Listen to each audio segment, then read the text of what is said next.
alunos do nono ano. Vamos dar sequência aqui à nossa aula a respeito da Primeira Grande Guerra ou da Primeira Guerra Mundial. A gente vai continuar aqui onde nós paramos. Lembrando que hoje é sexta-feira, dia 22/5, é o prazo que eu dei para vocês de estar me enviando o resumo do capítulo 2, que é a unidade no material de vocês. Hoje a gente vai focar em alguns elementos da guerra no material que eu separei para vocês. Em seguida eu vou passar as atividades para vocês resolverem. Na terça-feira nós vamos vamos ver se nós conseguimos encerrar o conteúdo. Lembrando que na última terça-feira nós fizemos uma leitura do capítulo e agora a gente vai dar sequência a essa aula, e na terça-feira que vem nós vamos encerrá-la corrigindo os exercícios, né? Então a gente falou aqui dos antecedentes da guerra, nós tratamos da Belle Époque, do progresso que vinham tendo no século anterior, e que no século XX a gente veio ter essa grande guerra, esse grande acontecimento que coloca fim a essa ideia de progresso. Então a gente vai falar agora da primeira fase da guerra, 1914. Essa primeira fase da guerra caracterizou-se por movimentos rápidos envolvendo grandes exércitos. A ilusão de que a guerra seria curta, a gente tratou disso também. Os austríacos invadem a Sérvia em 28/7 e ocupam também a Bósnia. Os alemães atacam a Bélgica e Luxemburgo. Os russos conseguem bons resultados contra os austríacos, mas são obrigados a recuar pelos alemães. Os alemães usam a Bélgica conquistada para entrar na França e chegam até as cercanias de Paris. Havia certeza de que a guerra seria breve.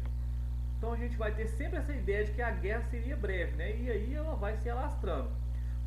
Os franceses contra-atacam e na primeira batalha do Marne, em setembro de 1914, conseguem deter o avanço alemão. Trégua de Natal. Em 1914, tropas britânicas e alemãs pararam o conflito, trocaram presentes, ainda acreditando em uma guerra curta. Aqui a gente tem algumas propagandas de guerra, né? Segunda fase, de 1915 a 1916, Frente Ocidental, Guerra de Trincheira. Os exércitos defendiam suas posições utilizando-se de uma extensa rede de trincheiras que eles próprios cavavam. Grandes períodos de inatividade, insalubridade, proliferação de doenças. A Frente Oriental, o exército alemão impunha sucessivas derrotas ao mal treinado e mal armado exército russo. A crise política russa se aprofunda com as derrotas militares. Aqui a gente tem algumas imagens, né, da guerra de trincheiras, como é que era o ambiente das trincheiras. Mesmo militarmente superior, a Alemanha não conseguiu conquistar a Rússia. No Ocidente, a guerra se arrasta nas trincheiras. Em 1915, a Itália, até então neutra, traiu a aliança com a Alemanha e entrou na guerra ao lado da Tríplice Entente. Aqui a gente tem, né, muitas. Olha para ver como as trincheiras ficavam alagadas, mostrar como que eram insalubres esses lugares, né? Longos períodos de inatividade, péssimas condições de vida. O conflito se arrasta com um elevado número de baixas. Exemplos: a terceira batalha de Ypres, Passchendaele, 848, 614 mil mortos. Batalha de Verdun, 976 mil mortos. Batalha de Somme, 1.219.201 mortos. Aviação, cavalaria do ar, novas armas, com o canhão de tiro rápido, o gás venenoso, o lança-chamas, o avião e o submarino faziam um número crescente de vítimas. Ao lado, soldados australianos usando máscaras de gás. E a gente até tratou isso, né, sobre sobre os gases, sobre os gases venenosos e esses lanças-chamas que eram utilizados nesse período. Então aqui a gente tem a imagem dos aviões, como que eles atacavam em guerra. Em 1917, dois fatos decisivos para o desfecho da guerra: a entrada dos Estados Unidos no conflito e a saída da Rússia. Os Estados Unidos entraram na guerra ao lado da Inglaterra e da França. Uma das motivações: os americanos tinham feito grandes investimentos nesses países e queriam assegurar o seu retorno. Aqui a gente tem alguma propaganda inglesa focando nas mulheres.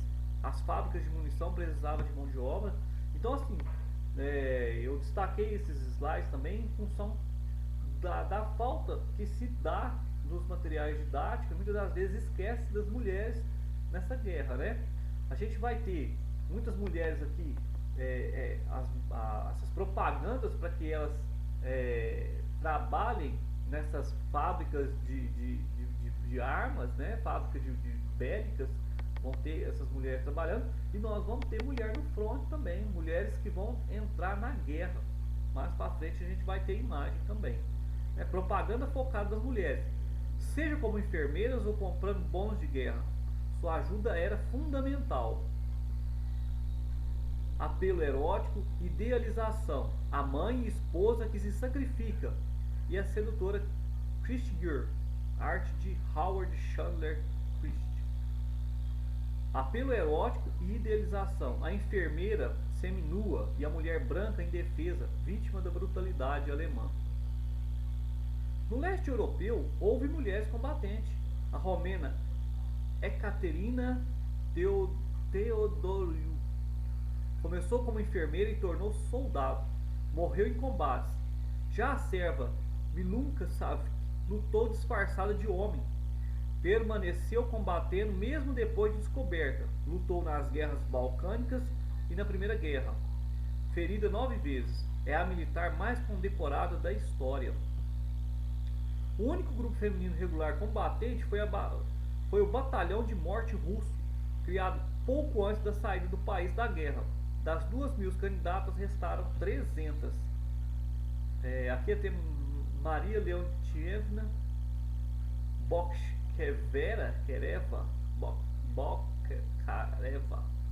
Combateu desde 1914, com permissão do próprio czar.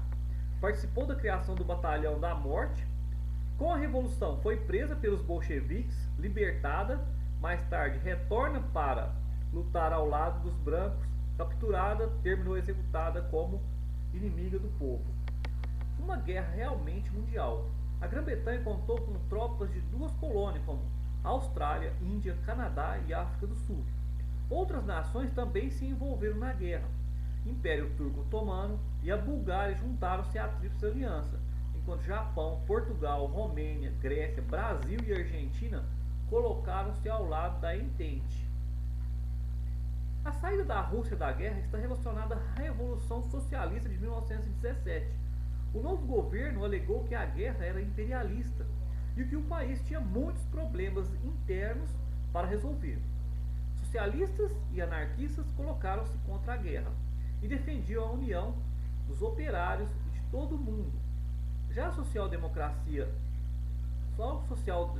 social-democratas alemães, corrente socialista não revolucionária, apoiaram a guerra para não serem acusados de traidores da nação. Tratado de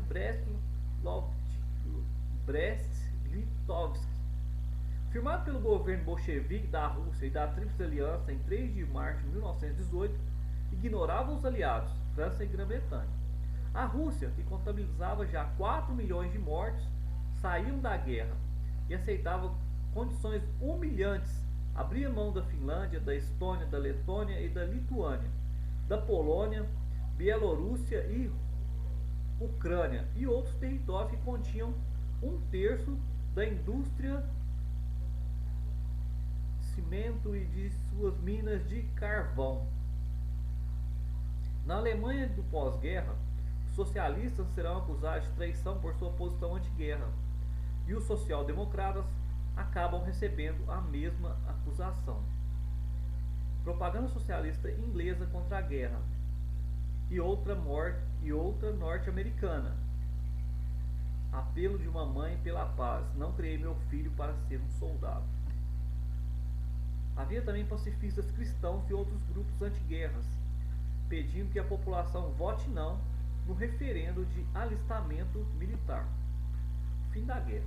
A Alemanha então avançou sobre a França antes da chegada dos norte-americanos, mas foram novamente detidos na segunda batalha do Marne e forçados a recuar.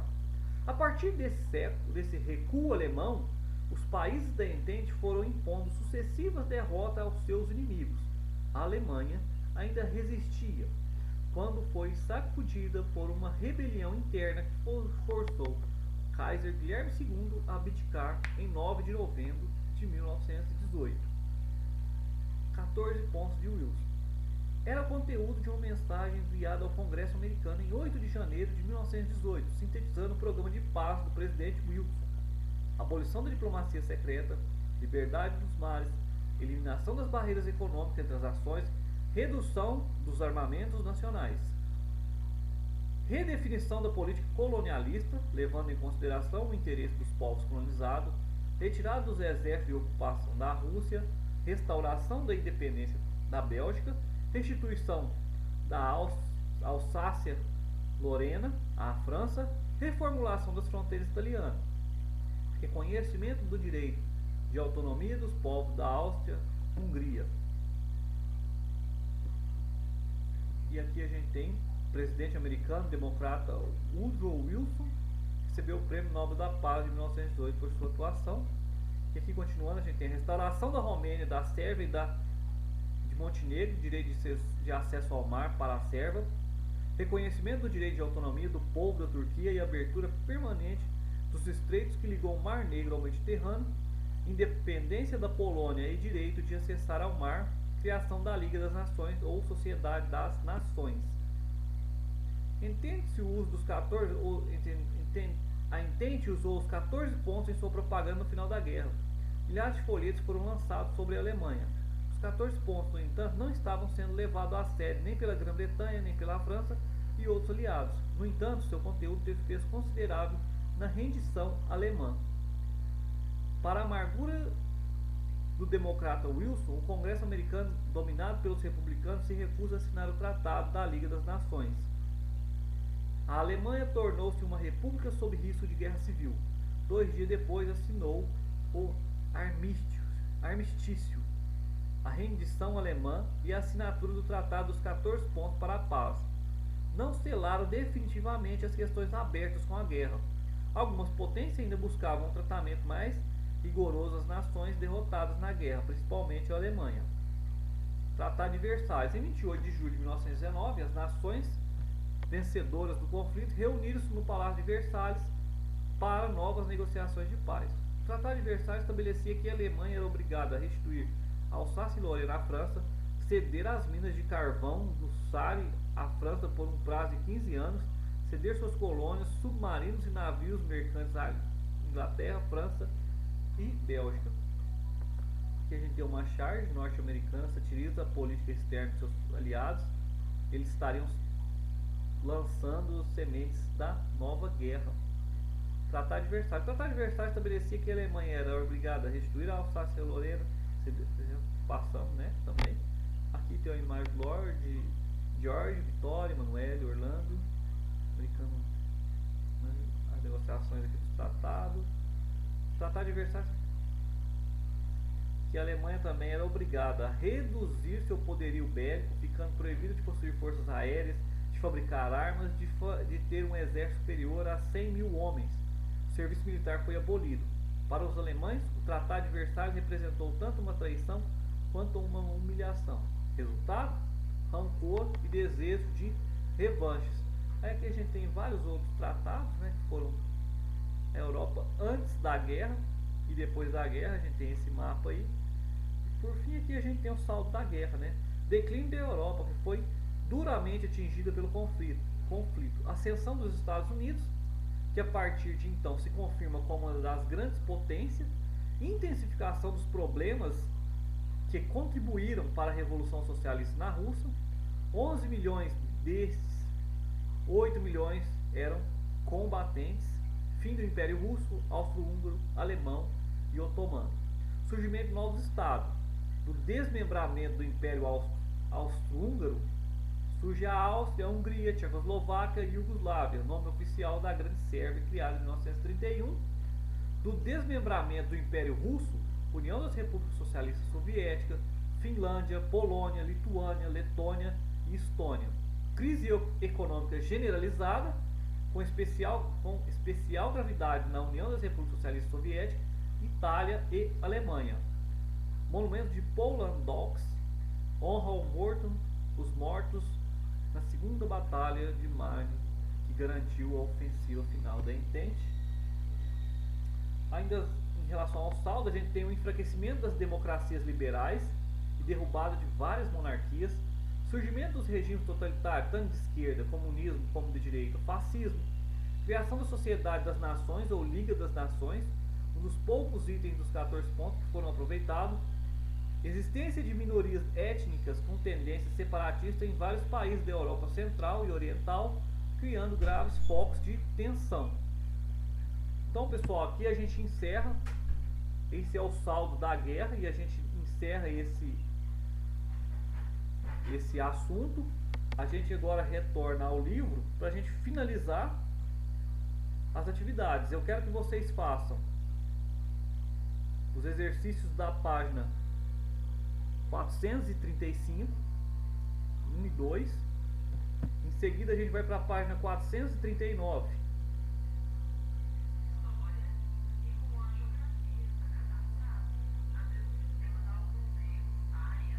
Na página 439, eu quero que vocês façam as atividades. Então, vocês vão fazer a página 439, 440, 441, 442 e até a 443. Eu vou descrever tudo certinho lá no WhatsApp. Lembrando que hoje é o prazo final para que eu esteja recebendo o resumo desse capítulo. E aí a gente vai pôr fim nessa matéria. Na terça-feira eu conto com todos vocês na aula para que nós possamos fazer a correção desses exercícios. Então, pessoal, tenham todos um bom dia, um ótimo final de semana. Não deixem de fazer as atividades e esses exercícios me envie até segunda-feira para que na terça-feira nós possamos fazer a correção deles online. Um forte abraço a todos, fiquem com Deus e até mais.